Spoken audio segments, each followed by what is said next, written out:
Alors, donc bonjour à tous, merci d'être là. Et donc aujourd'hui, pour cette réunion, nous allons avoir deux intervenantes, donc Sophie Vignon et Bleuhen Leroux. Donc Sophie Vignon va commencer. Vous êtes donc, si je ne me trompe pas, docteur en sociologie Ah oui, c'est et ça, vous oui. allez nous présenter vos travaux sur la sociologie du genre et en particulier sur la tauromachie camarguaise.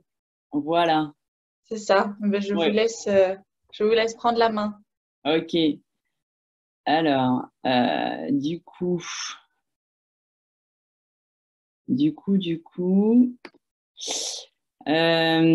faudrait partager votre écran si vous avez un PowerPoint ou quelque chose. ah oui. Alors, je fais partage écran. Ok. Ouais. L'animateur a désactivé le partage écran par les participants. Ah, Honorine. Excusez-moi, j'arrive.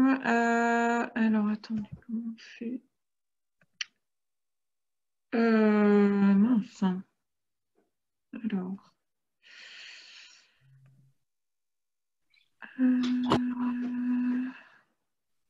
Vous avez. Ah non, pardon. Oh là là. Quand tu es sur la liste des participants, Ouais. si tu passes ta souris à côté du nom de Sophie, Il y a les trois petits points. voilà, et tu peux la nommer co-hôte. Et en la nommant co-animateur, elle aura accès aux mêmes fonctionnalités que toi. Ok, alors normalement c'est bon. Vous êtes animatrice maintenant, Sophie. Merci Anne-Sophie pour ce conseil. Alors, partager l'écran. Oui.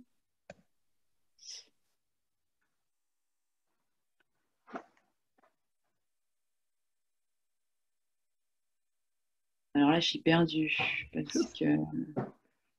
Normalement, il y a plusieurs fenêtres que vous pouvez partager, peut-être. J'ai mes préférences système qui sont ouverts en fait. Il faut les fermer et il faut revenir à Zoom. Alors, je ferme, je reviens à Zoom et je refais partage écran. Oui. Ouais.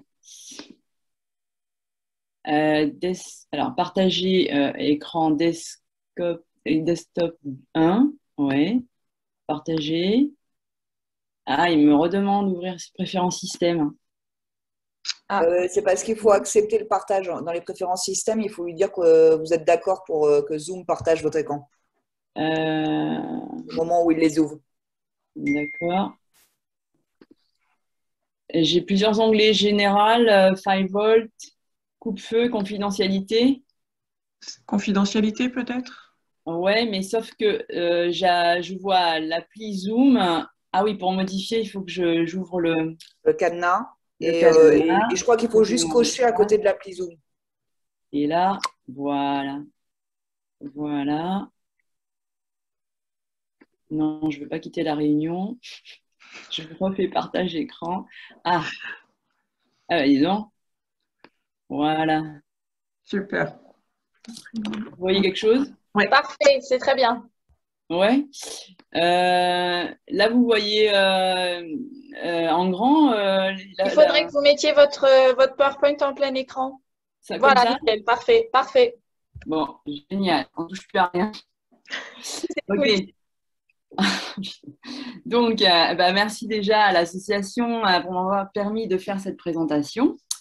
Donc, je vais vous parler des femmes dans les manades en Camargue, faire comme un homme et garder sa féminité. Donc, j'ai dégagé voilà, 4 grandes thématiques: les modes d'accès, les socialisations, la division sexuelle du travail et les stratégies de maintien. Donc, l'enquête que j'ai menée en Camargue est issue du travail de ma thèse, réalisée donc entre 2011 et 2017. Je me suis intéressée donc à la tauromachie camarguaise, activité ancrée dans un monde rural, s'inscrivant dans un monde masculin, inhabituel pour des femmes et existant depuis plusieurs siècles. Donc, voilà. Donc, arrivée de manière plus importante dans les années 80, les manadières et les gardiennes travaillent dans des manades élevage de taureaux et de chevaux, principalement destinés à la course camarguaise, étant la manifestation emblématique de la région et dont le taureau de race Camargue en est le principal acteur. Donc ce sport montre l'affrontement entre d'un côté le taureau qu'on appelle le cocardier et de l'autre le raseteur qui va à l'aide d'un crochet dans l'arène, il a un quart d'heure pour faire ça, retirer les attributs qui sont placés sur la tête du taureau, à savoir principalement la cocarde, qui est un tissu rouge attaché avec de la ficelle entre les deux cornes. Donc, je vais commencer par les pionnières. Voilà. Donc, on a 3 catégories de pionnières. La bourgeoise, qui est sur les photos, donc là, on a Fanfone Guilherme, qui arrive de la ville. Et donc là, Fanfone, c'est la première manadière, en fait. On a la remplaçante de guerre, qui sont les femmes qui vont remplacer les hommes partis au front durant les 2 guerres mondiales. Et on a ce que j'ai appelé la femme du manadier, qui est la femme à partir des années 50 qui va monter à cheval, qui va accueillir les touristes et qui va faire la préparation des repas. Donc je cite Patricia aussi. Donc dans les années 40, très peu de femmes montaient à cheval.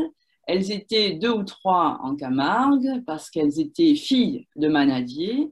Mais maintenant, les choses ont changé. Les femmes se montrent dans le village et elles sont beaucoup mieux acceptées dans ce métier masculin. Donc, à partir des années 90, l'augmentation du nombre d'élevages entraîne un besoin croissant de gardiens et donc de main-d'œuvre, ce qui rend la pratique plus accessible et va favoriser l'entrée des femmes dans les manades. Voilà. Donc, le questionnement, comment les femmes gardianes et manadières arrivent dans les manades, c'est fait en rapport et avec les travaux antérieurs dans les sports et les métiers d'hommes. Donc, premier axe, les modes d'accès. Donc là, j'ai dégagé 2 catégories de femmes, les héritières et les converties. Donc les héritières sont des femmes qui sont originaires de Camargue, qui arrivent dans les manades dès leur plus jeune âge, et elles arrivent souvent par le père.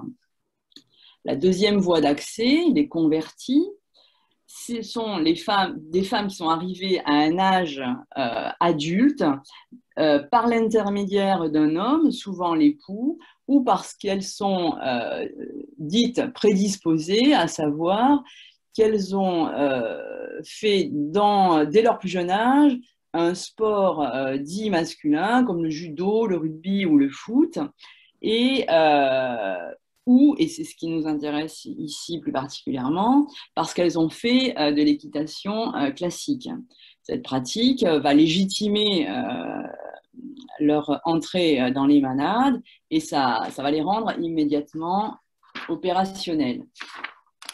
Donc, je cite Marie Gardiane, convertie. C'est par les chevaux que j'y suis arrivée. Je montais déjà à cheval en classique, à poney. Et les choses ont fait que je me suis retrouvée au milieu des taureaux. J'étais déjà autonome à cheval, même à 13 ans, en arrivant au milieu de la manade et des cavaliers déjà en place. J'ai été de suite à cheval, je n'ai pas regardé. Alors ici, on a Annie, passionnée d'abord par le cheval, veuve, manadière, qui fait partie des pionnières. Elle a repris à l'âge de 39 ans la manade suite à la mort de son mari, avec l'aide de ses 2 enfants et de ses gardiens amateurs. Donc voilà. Deuxième axe, les socialisations.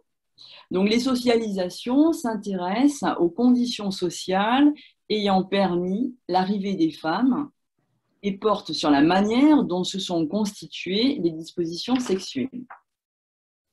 Donc, les manadières et les gardiennes ont connu des socialisations spécifiques durant leur enfance.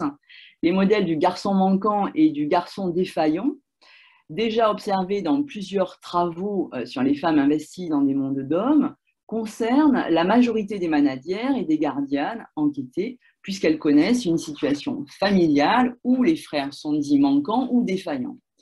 Donc, elles sont soit filles uniques, soit elles ont un frère décédé, soit elles sont dans des fratries exclusivement féminines, soit elles ont des frères dits défaillants, c'est-à-dire peu ou pas intéressés par le travail dans une manade. Elles jouent alors le rôle de fils de substitution, sont élevées comme des garçons et connaissent un rapprochement avec le père qui leur aurait transmis une passion. Donc, je cite Brigitte, manadière. J'ai un frère qui est un peu plus jeune que moi, mais qui était censé lui reprendre, puisque d'abord, ça se passait comme ça à l'époque, les garçons reprenaient la manade et les filles gardaient le linge de maison. Julien n'a pas voulu s'investir trop là-dedans, j'étais demandeur, il ne s'est jamais affirmé ou imposé, et puis je montais à cheval, tandis que mon frère, il montait très peu, une fois dans l'année. Donc c'est vrai que comme la part la plus importante du travail se fait à cheval, forcément, il y a ça aussi. Troisième axe, la division sexuelle du travail. Donc là, je vais parler du travail, ce qu'elles font rarement comme activité dans la manade et ce qu'elles ne font pas. Donc en fait, elles n'occupent pas les postes comme les hommes. Cette répartition des hommes et des femmes reflète la situation dans toutes les formes du travail de la société, mais aussi dans les activités physiques et sportives, où les hommes sont le plus souvent associés à la force physique, à l'espace, à la technique, à la performance, et les femmes à l'esthétique, l'espace domestique, la fragilité et la maternité. Donc, premier point, ce qu'elles font. Donc là, elles sont sur un camion, donc elles détachent les taureaux. Elles se mettent aussi sur les planches debout avec le trident pour déplacer les taureaux ou les faire sortir. Donc, embouler un jeune taureau, toujours là sur les planches, mais là c'est dans un tauril. L'arribage, c'est-à-dire la nourriture des taureaux, le tri des bêtes,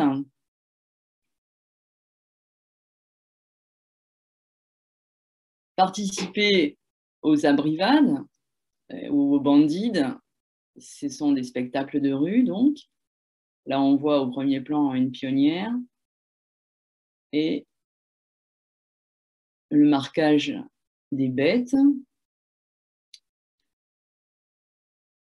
Deuxième point, donc ce qu'elles font rarement, sauter de cheval à cheval, conduire un camion, planter les piquets à la masse, participer à ce qu'on appelle une gaze, c'est la traversée d'un canal en fait, et utiliser un trident donc pour faire chuter un jeune taureau. Là c'est un concours de ferrade et ça c'est exceptionnel, il n'y a que cette femme qui le fait en fait. La manade ayant dû disons qu'il y a eu beaucoup de travail dans cette manade et donc du coup ils se sont bien répartis les tâches et comme elle était très forte dans cette tâche-là, donc on lui a laissé le droit de le faire, on va dire. Voilà. Et enfin, ce qu'on appelle une attente au fer. Voilà. Donc, troisième point, ce qu'elles ne font pas. Donc, elles ne peuvent pas défiler à Califourchon pour la fête des gardiens le 1er mai à Arles. comme on le voit sur les photos de gauche. Elles sont sur la croupe en costume d'arlésienne, alors que dans le métier, dans l'exercice de leur métier, elles sont en pantalon le plus souvent à califourchon. Et l'exception sur la droite, c'est une manadière qui est à califourchon, donc en tenue de travail, on va dire, parce que c'est le centenaire de sa manade, en fait. Voilà.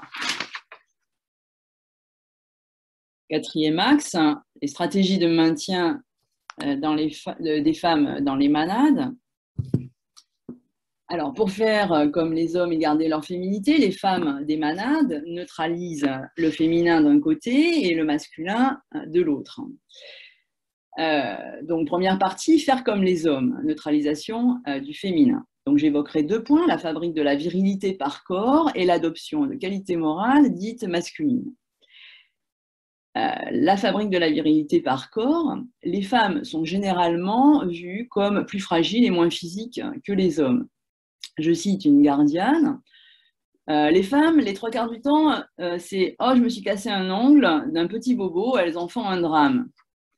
Cette virilité par le corps donc, se retrouve chez Marie, qui affirme la nécessité d'avoir un corps robuste, je la cite. « On a fait 10 km par jour à cheval en abrivade longue pendant la fête. C'est énorme, les gens qui viennent faire échapper les taureaux courent devant nous les 10 bornes, il y a peu de filles, parce que là c'est la guerre, il faut être solide et physique. »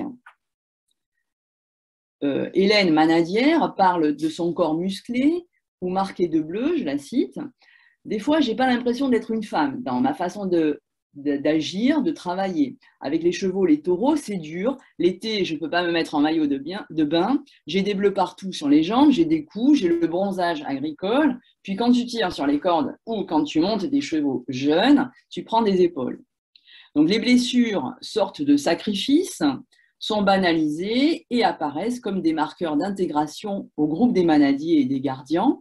Les femmes des manades se montrent courageuses, résistantes, face à la douleur, qualité associée aux valeurs viriles.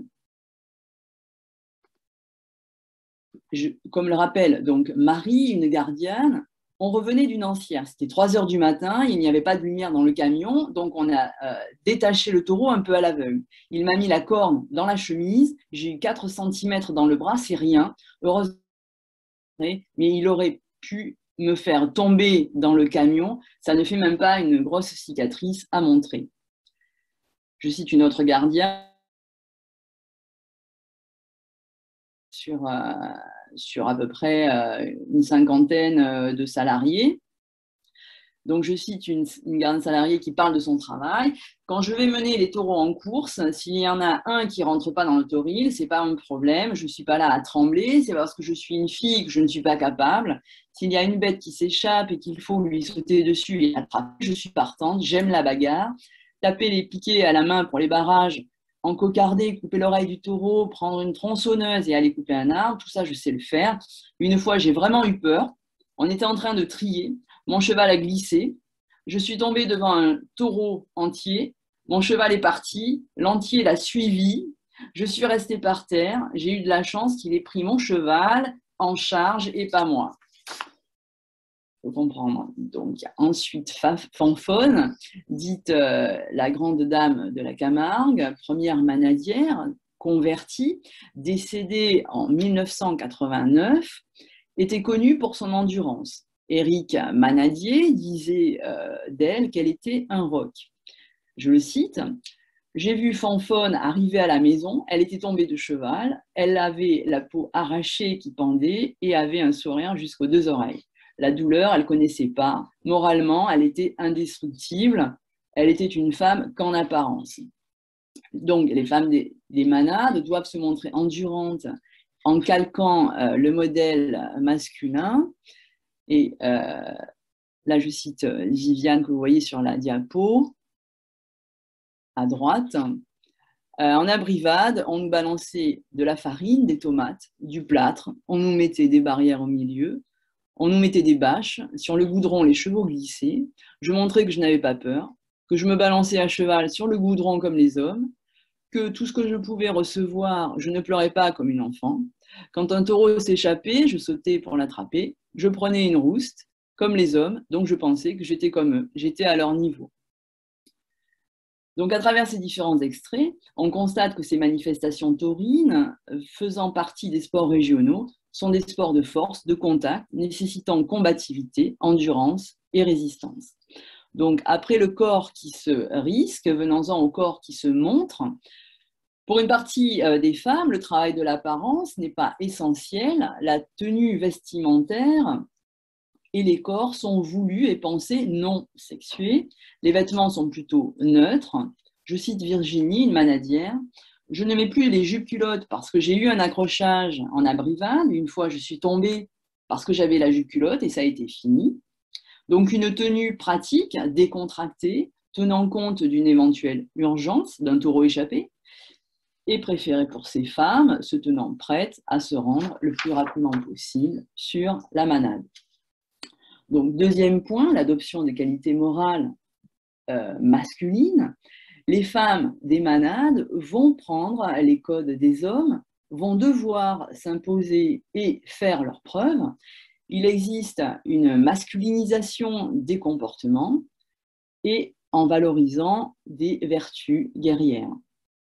Donc, dans les comportements, elles vont s'attacher à ne pas montrer leur peur, ne pas pleurer, être solide, ne pas se montrer sensible ni fragile. Je cite une manadière, c'est un combat. Je me dis que je suis une guerrière. Comme tu es une femme, tu as moins de crédibilité. C'est encore très macho. Une autre manadière dit à propos de la sélection des cocardiers, des taureaux, il faut toujours avoir un regard d'éleveur. Les taureaux qui méritent ou non de rester, c'est ça faire la sélection. C'est pas mon pauvre bébé, t'es mauvais mais je te garde. Être sensible, c'est pas très compatible avec l'élevage. Donc deuxième partie.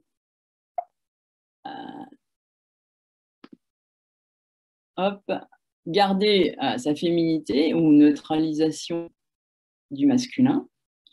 Donc même si elles se masculinisent, les femmes des manades tiennent à garder leur féminité, aiment porter le costume de l'Arlésienne, ce qui est parfois vécu comme un moyen de compenser. Donc le port de la jupe culotte de gardien est parfois encouragé par les manadiers, étant perçu comme une marque de féminité et un respect de la tradition. Il n'est pas obligatoire, mais il est fortement conseillé en public dans certaines situations comme les défilés, les concours ou les hommages. Garder sa féminité se manifeste aussi par un rejet des tâches jugées masculines, comme conduire un camion, planter les piquets, tenir le trident. Voilà, donc le corps à corps, montrer sa force nécessite une certaine musculature. Or, le corps de la femme se doit de ne pas être trop musclé, ni ne doit pas présenter de traces de blessures. Donc, les femmes adoptent aussi des comportements maternants envers les animaux en veillant à leur bien-être. Donc là, je cite une gardienne qui est attachée à un rapport non violent avec les bêtes. L'attente offerte, c'est vraiment un truc d'homme. C'est un rapport violent, c'est un rapport de force. C'est pas le rapport que je recherchais avec le taureau. Je voulais être en communion avec le taureau dans la douceur. Donc les femmes adoptent aussi des comportements maternants, voilà. Et une manadière raconte, j'ai eu un taureau renommé. Un jour, en lui enlevant la corde, l'encocardement est parti. Jean, un manadier, voulait l'encocarder, mais c'était impossible. Il donnait des coups. Ce taureau, j'avais qu'à lui parler, il se laissait faire. Je le caressais, c'était fini. Je l'ai donc encocardé. C'est un taureau timide qui avait peur de tout. C'est moi qui le nourrissais depuis qu'il était petit et qui empêchait le taureau de s'approcher. Donc, avant de conclure, juste un mot sur le risque d'un procès de virilisation. Les femmes les plus investies physiquement risquent d'être déclassées et exclues de la catégorie femme, car vues comme homénas ou comme des hommes, une femme de la fédération dira à la base, c'est des hommes, c'est des femmes qui ont un tempérament d'homme, donc les attendus des codes de la féminité sont souvent rappelés et constituent en soi un frein à l'entrée des femmes dans les manades. Ces femmes trop musclées ou jugées trop masculines ne sont plus perçues comme des femmes normales, entre guillemets, et deviennent suspectes. On leur colle des étiquettes, Robocop, Dr Jekyll et Mr Hyde ou Travelo. Donc, conclusion, je dirais que les femmes, je vais commencer par une citation, les héritières se sentent plus légitimes et moins contraintes aux normes sexuées. Il existe cependant des exceptions, par exemple Corinne, qui est manadière, après l'accident de son mari, elle doit le remplacer. Donc, bien que les normes sexuées soient plus fortes dans cette catégorie de manadières dites converties, sa situation l'oblige à les transgresser. Je la cite, « Je me retrouve face à tous ces gens, je me dis, c'est à toi d'avoir un fer dans les mains, chose qui n'est pas toujours appréciée par tout le monde, c'est tes taureaux, tu es en train d'essayer de faire vivre ta famille, si ça plaît à personne, je suis chez moi. » Donc, pour conclure, je dirais que les femmes des manades, comme d'autres femmes engagées dans les sports et métiers masculins, se situent dans un équilibre entre cette double contrainte de faire comme les hommes et de garder leur féminité. Donc, j'avais juste ajouté une petite citation de Fanfone. « Je n'aurais pas fait tout ça si j'avais été mariée avec des enfants. Et comme j'avais des frères et des sœurs, avec beaucoup de petits-neveux, je ne voyais pas pourquoi je pourrais faire cette bêtise-là. Je suis mariée avec les taureaux et les chevaux, surtout avec les chevaux. » Voilà, c'était Fanfone qui avait dit ça. Voilà, je vous remercie pour votre attention. Merci beaucoup pour cette communication qui est très intéressante et qui nous permet de découvrir un autre monde. Voilà, vas-y, c'est bon. Donc, je disais Bleuette Leroux, pardon pour ces problèmes techniques, qui est donc enseignante et doctorante en histoire à l'université de Caen, qui travaille actuellement sur une thèse qui porte sur les usages du cheval en Bretagne de la fin du XVIIe au début du XIXe siècle. Et donc aujourd'hui, elle va nous présenter peut-être un état de sa recherche ou quelque chose de précis. Je n'ai pas plus d'informations. Je te laisse la parole, Bleuette. Vas-y, Merci beaucoup. Merci de me donner cet espace de parole. Est-ce que je peux essayer de faire le partage d'écran maintenant? Vas-y, essaye. Alors, pour l'instant, il me dit que ce n'est pas faisable. Okay. Alors, vas-y. Ah là, ça devrait être bon. Ça devrait fonctionner. Est-ce que vous voyez mon diapo? Oui. Oui, absolument. On va lancer ça. Alors, comment fait-on pour le lancer? Tu fais diaporama en haut, voilà. Voilà. Et tu fais à partir du début. Voilà, parfait. Normalement, c'est bon? C'est parfait. C'est parfait. On t'écoute. Voilà, je viens pour vous présenter ma thèse en cours. Donc, les usages du cheval en Bretagne de la fin du XVIIe siècle au début du XIXe siècle. C'est une thèse d'histoire et je l'effectue sous la direction de Jean-Marc Morisseau à l'université de Caen. Donc, je suis ravie de vous la présenter parce que c'est quelque chose qui court depuis fort longtemps maintenant et qui a eu beaucoup de mal à se mettre en place. Petite reconnaissance de parcours. Donc, je vais essayer de vous expliquer brièvement qui je suis, d'où je viens. Mon fameux projet qui a mis du temps à voir le jour, les matériaux que j'utilise, la structure prévue de ma thèse et puis ensuite une petite présentation de chacune de ces parties avec la première qui a une thématique plus rurale, la seconde qui est un axe urbain, un dernier mouvement plus créatif et enfin j'essaierai de conclure dans les temps puisque je sais que la matinée est souvent longue dans ces cas-là. Alors, qui je suis? Voilà mon studbook. Je suis issue du milieu équestre, mais en fait, je ne l'apprends que tardivement. Je suis née dans un centre équestre, à Villiers, dans le Morbihan, et je porte le prénom d'une petite cavalière. Ma mère est alors monitrice d'équitation. Elle a 2 BE, un monitorat d'Amazon et un monitorat à Califourchon. Mon père élève les chevaux de mon colonel de grand-père et l'un de ses chevaux est sous la selle de mon oncle, écuyer au cadre noir. Donc, je suis tombée dans la marmite étant enfant, mais je ne le sais pas. Parce que assez jeune, ma mère s'est accidentée avec un cheval et elle a fait beaucoup pour qu'on ne soit pas tenté de monter à cheval, mes sœurs et moi. Raté. Donc, évidemment, par la porte ou par la fenêtre, hein, chasser le naturel et revient au galop, j'ai fini par vraiment aimer l'équitation, pouvoir la pratiquer en concours, concours complet, en Amazon aussi. Et puis, quand je ne monte pas à cheval, eh bien, j'ai écrit donc un master qui s'intitulait « Un cheval pour mon royaume, la place du cheval dans la représentation équestre du roi du XVIe au XVIIIe siècle », et puis quelques petits articles et quelques visites guidées d'écuries, notamment au château de Chantor en Normandie.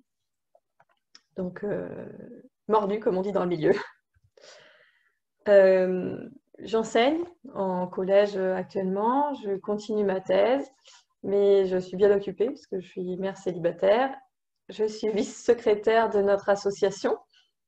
Je tiens beaucoup au vice. Et parfois, je suis relectrice pour quelques articles à droite à gauche, notamment pour seconder François.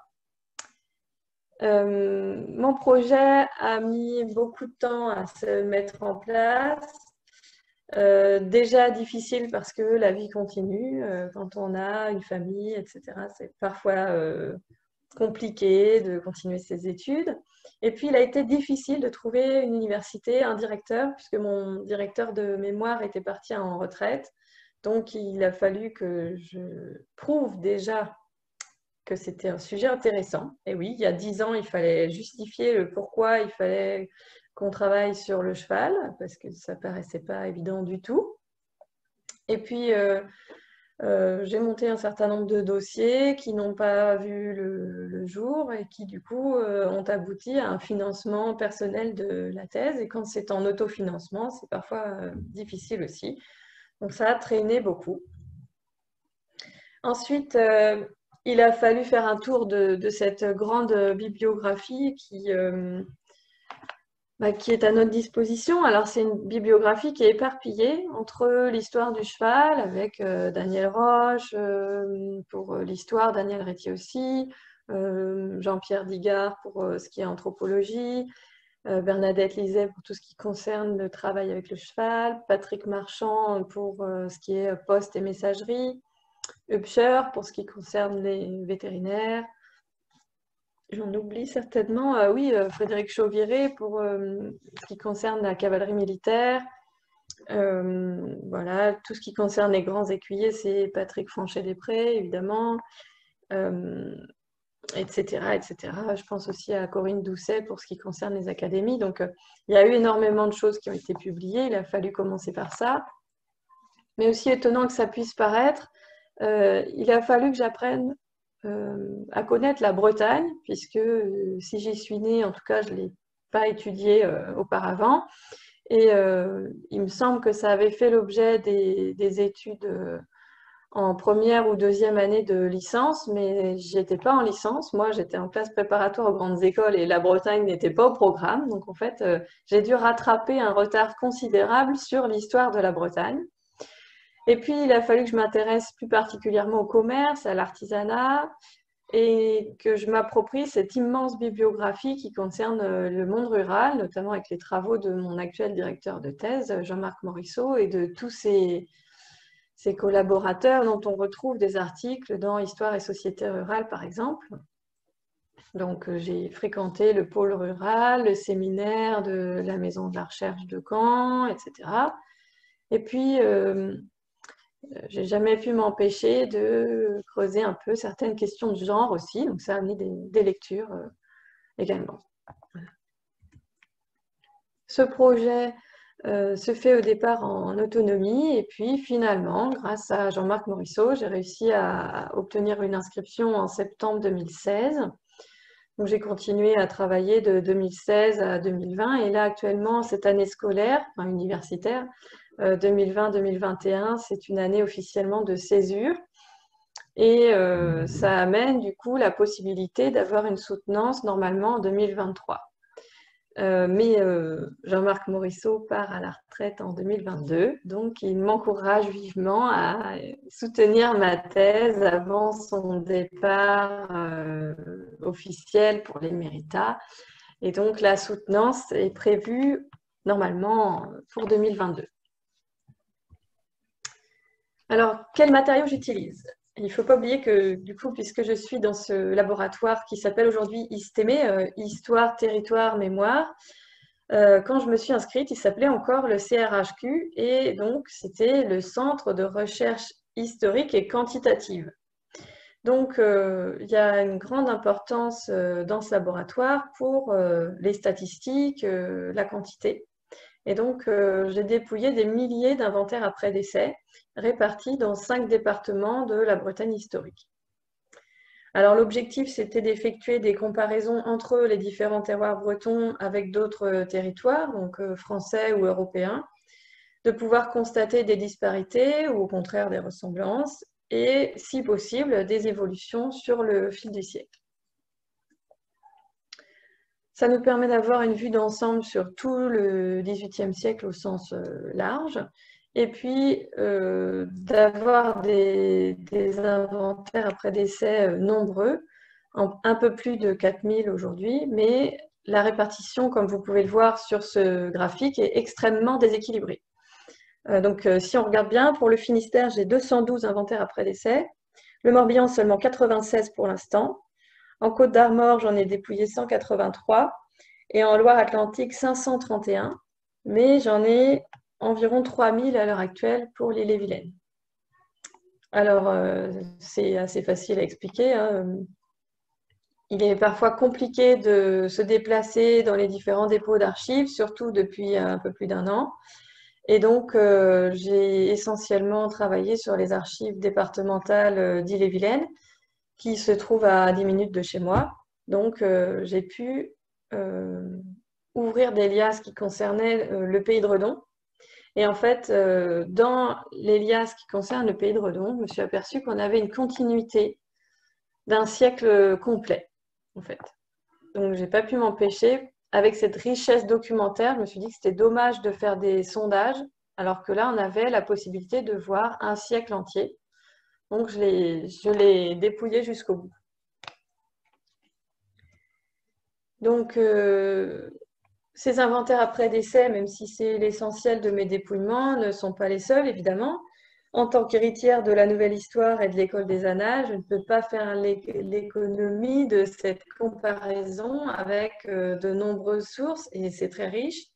Donc, j'ai des sources qui sont juridiques, notamment concernant les affaires criminelles, des sources plus normatives, des documents administratifs, des écrits militaires. Parfois, ce sont des textes manuscrits, parfois imprimés. Et puis, bien sûr, mais on en reparlera pour la troisième partie, des sculptures, des peintures, de l'architecture, etc. Alors tout ça, ça aboutit à un travail qui devrait adopter une structure ternaire. Déjà parce que c'est un rythme typiquement historique, hein, on nous formate un peu comme ça dès le départ. Et puis c'est une organisation thématique qui est propice, c'est-à-dire que ça permettait d'aborder le monde rural, mais pas seulement le monde rural, qui est calqué aussi sur celle de la filière, c'est-à-dire que la filière équine, entre guillemets, elle est un peu circulaire, c'est-à-dire que si on part de l'élevage et qu'on suit le trajet d'un cheval, on finit souvent par retourner d'où on vient, c'est-à-dire que les circuits commerciaux reviennent à un moment ou à un autre à la campagne où les chevaux naissent. Et puis en même temps, là, l'idée, c'est qu'elle soit ascendante, C'est-à-dire qu'on parte du monde rural et puis qu'on finisse dans les cercles des élites au lieu de partir dans l'autre sens. Cette structure ternaire, elle est intéressante aussi pour introduire de la nuance, de la complexité et essayer de ne pas trop simplifier les choses. Et elle laisse la place pour l'art, puisque voilà, cette partie artistique me tient à cœur et je n'avais pas du tout envie de l'abandonner. Donc voilà, le choix s'est fait un peu comme ça. Alors du coup, ma première partie, elle va être axée sur la thématique rurale. Degré ou de force, hein, quand même, je suis dans le pôle rural de la Maison de la Recherche de Caen. Donc voilà, il faut que je parle des paysans, il faut que je m'intéresse à la campagne, etc. Donc je vais avoir un premier chapitre qui sera axé sur les besoins en équidé, c'est-à-dire comme outil de travail, évidemment, mais aussi comme moyen de transport. Donc un petit tour d'horizon de toutes ces choses qui ont besoin d'un cheval pour se déplacer, pour exister, etc. Ensuite, on va glisser vers le commerce, donc le cheval comme produit commercialisable. Les questions que je me pose, c'est comment on trouve un cheval, où on l'achète, comment on fait aussi pour le vendre quand on est éleveur. Donc où est-ce qu'on le vend ? À quelle fréquence ont lieu les foires, les marchés aux chevaux, quelles sont leurs différentes répartitions sur le territoire breton. Et puis ensuite, par rapport au cheval denrée lui-même, quel est son prix? Est-ce qu'il y a une évolution? Dans quel sens? Etc. Est-ce qu'il y a une carte des prix qu'on pourrait faire? Est-ce qu'il y a des réseaux d'approvisionnement particuliers qui suivent certaines routes? Voilà.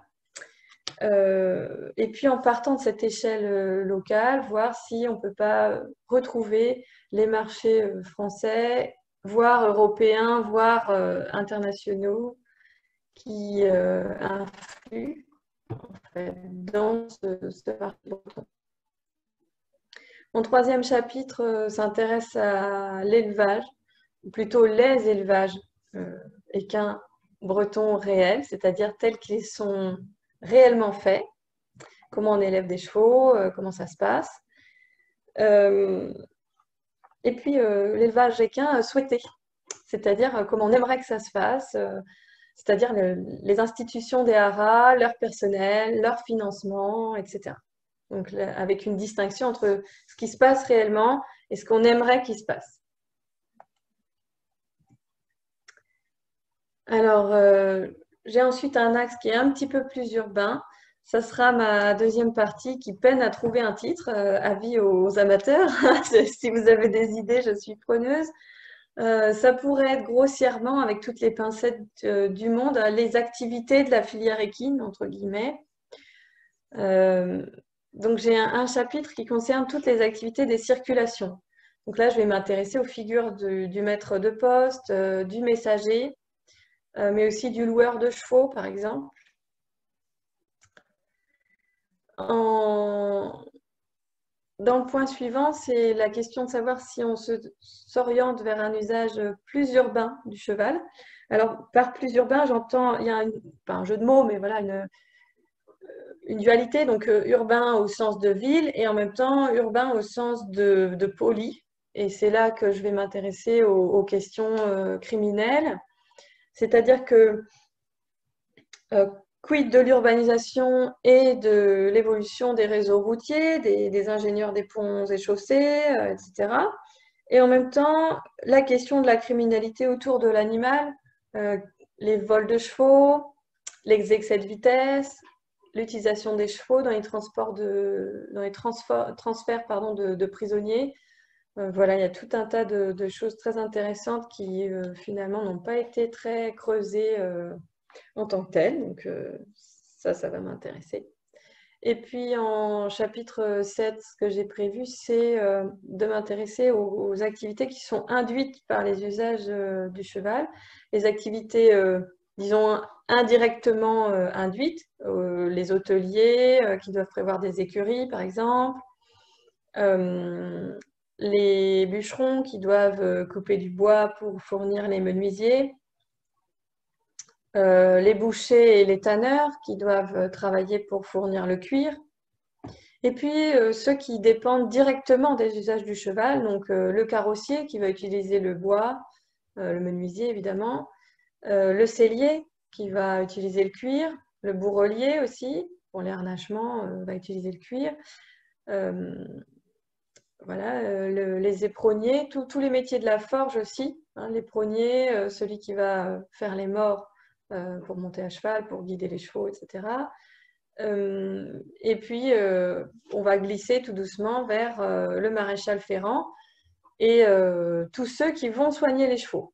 Donc, on s'aperçoit qu'en fait, en Bretagne, le chirurgien, le médecin, le boucher, voilà, celui qui soigne le cheval n'est pas nécessairement vétérinaire. Donc, ce sont tous ces personnages qui vont essayer de soigner les chevaux qui vont m'intéresser pour ce chapitre 8.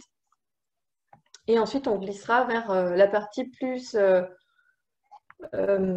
créative, tout ce qui concerne donc, les arts et l'érudition sera confiné dans la troisième partie, avec d'abord quelque chose sur l'art vétérinaire, tout ce qui concerne la création des écoles vétérinaires, les premiers vétérinaires brevetés bretons qui vont arriver, leurs préconisations, leurs méthodes de traitement, leurs spécificités. Donc, par exemple, voir les différentes tâches qu'ils effectuent, etc. Ensuite, dans le chapitre 10, je vais m'intéresser à l'Académie d'art équestre de Rennes. J'ai la chance sur mon territoire d'avoir une académie d'art équestre qui a laissé des traces, pas en architecture, mais en tout cas dans les archives. Et donc, il y a pas mal de choses qui sont intéressantes. Et aussi de regarder les Bretons qui partent dans les autres académies. Donc ça aussi, ça a laissé des traces. Donc c'est assez intéressant de voir quelle est cette érudition équestre, voilà, au sens d'équitation, de tradition française à l'ancienne. Voilà, c'est ça qui va m'intéresser.